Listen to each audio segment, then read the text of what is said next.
Hello, Star Wars fans. Now, I just recently went back and watched Episode 7, The Force Awakens, and I tried to watch it from a different, trying to see the little different nuances. Sometimes if you go back and watch a movie a second, maybe even a third time, you'll see things that you didn't quite see before, or maybe you understand it a little bit better. And I'm still in the dark when it comes down to who is Rey kin to.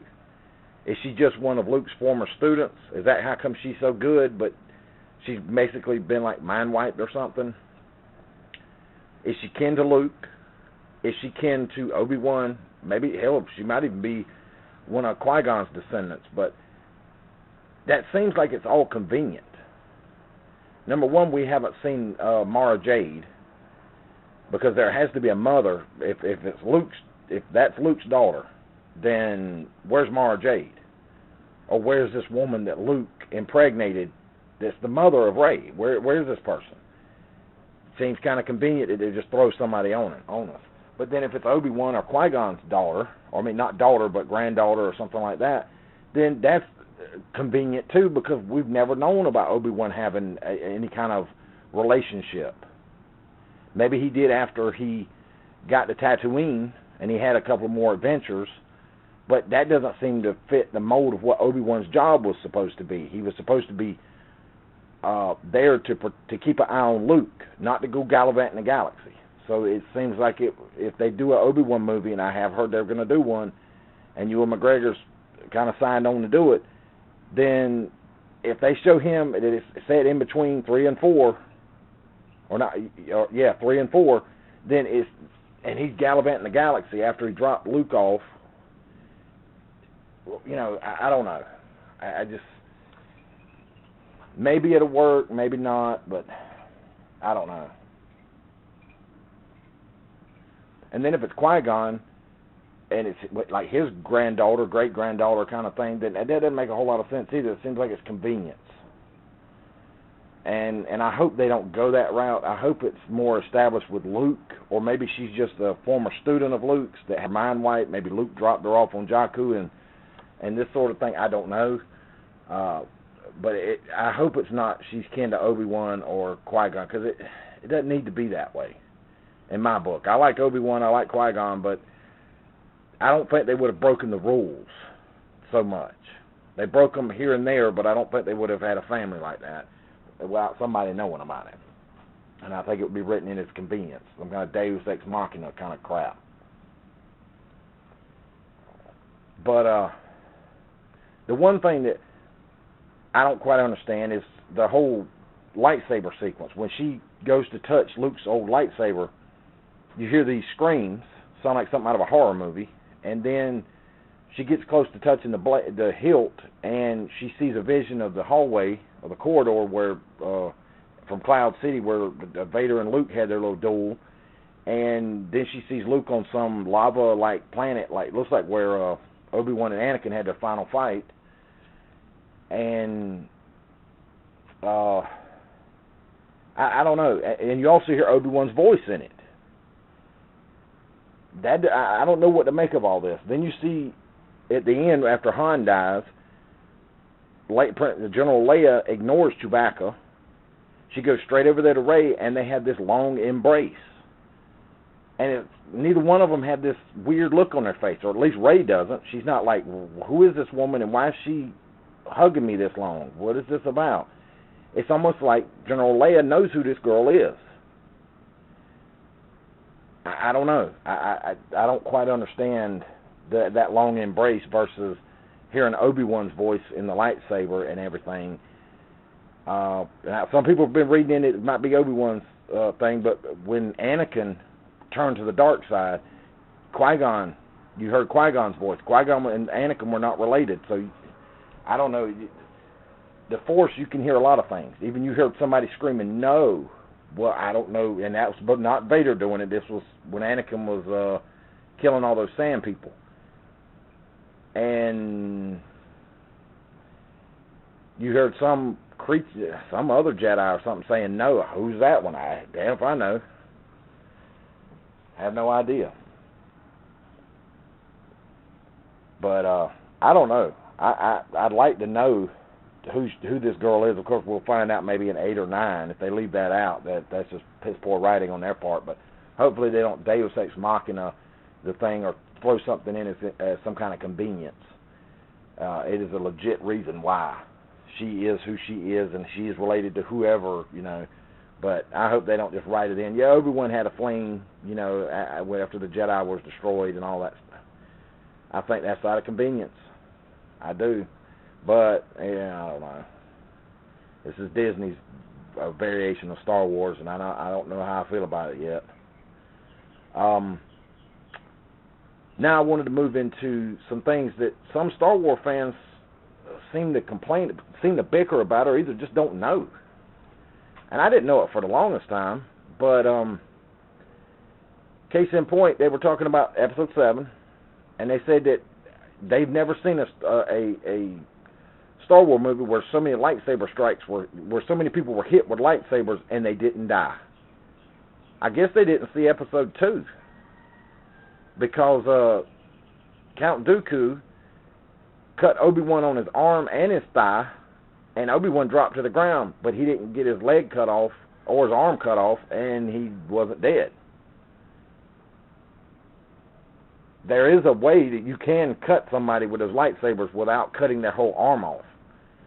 That's what they call finesse. If you remember, for the Star Wars fans, if you remember when in Empire Strikes Back, when Han used the lightsaber to cut the stomach of the Tauntaun, he didn't cut the Tauntaun all the way in half like long ways. He just cut the skin, and you see the guts come out. And then Luke gets stuffed into the belly of the Tauntaun to keep him warm. Well, there is a way to do that on people.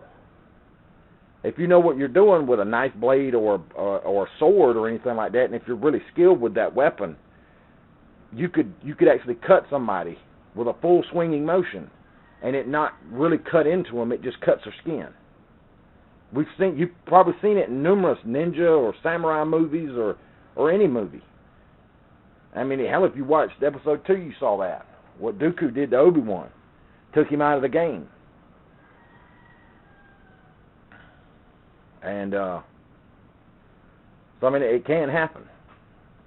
The other thing that a lot of people don't know is that, and these were just naysayers that were talking about the whole, I've never seen so many people getting cut with a lightsaber. These were people who were just reviewing the movie. I don't even know if they were true Star Wars fans, really. But that was kind of nitpicking something that they don't seem to understand. The only thing that doesn't make any sense was what Lucas did in Episode 4 when the cantina scene, when you see the Walrus man's arm and there's blood. A lightsaber blade wouldn't leave blood. It would cauterize the wound as it's cutting through it. So, you know, I know I'm just getting into geek speak here. The whole damn thing's about geek speak. I mean, we're talking about a daggum Star Wars movie here. But it wouldn't leave blood. That's number one. Number two, a lot of people think that Darth Vader killed Obi-Wan. If you watch that, Obi-Wan disappears.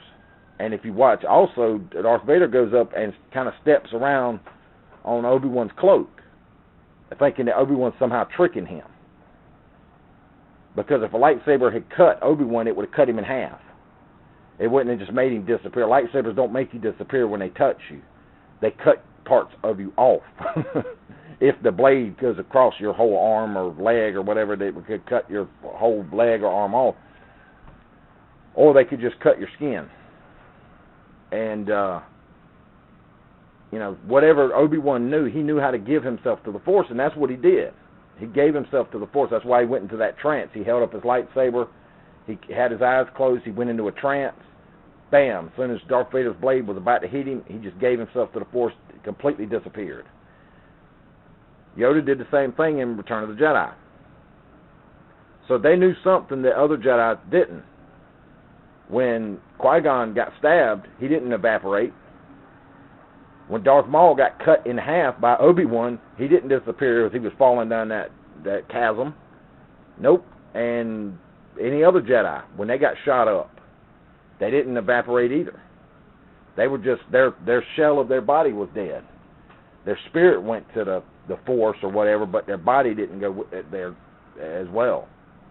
Yoda and Obi-Wan were the only two that ever pulled that trick off, and I don't know why. But then again, the Emperor so far, well, that and Dooku have been the only two that shot lightning out of their hands.